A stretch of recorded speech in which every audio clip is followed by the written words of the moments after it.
Here to weigh in on today's pivotal meeting, Democratic representative from California, member of the House Foreign Affairs Committee, Representative Jim Costa. Representative, thank you so much for your time. I do want to preface this with we are waiting for that playback to come from the Oval Office Q&A.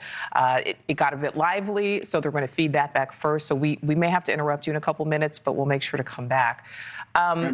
First of all, I know that you've been to Kyiv multiple times. Before we talk about today's meeting, just describe the situation, what it was like the last time you were there on the ground. Well, I used to see a brave Ukrainian people, met with President Zelenskyy and other governmental leaders, committed to maintaining their sovereignty and their independence and wanting to be a part of the European Union and NATO.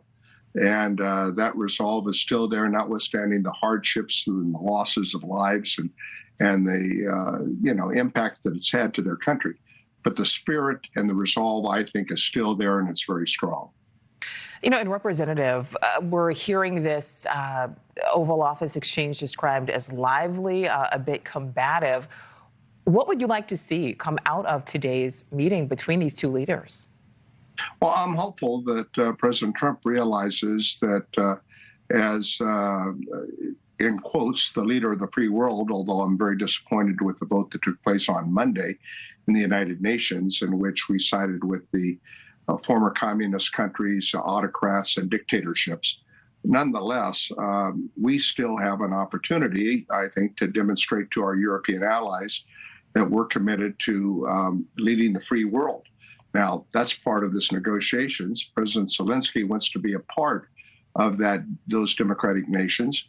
And so any negotiations has to require that the sovereignty and the independence of Ukraine remains whole, and that Putin, who has broken his agreements, as you reported here already, both in 1994 and the Minsk agreement, both in 2014, Putin has a long history of not keeping his word. And he truly doesn't believe Ukraine is a country, and he will have to acknowledge that in any ultimate ceasefire that leads to a peace agreement.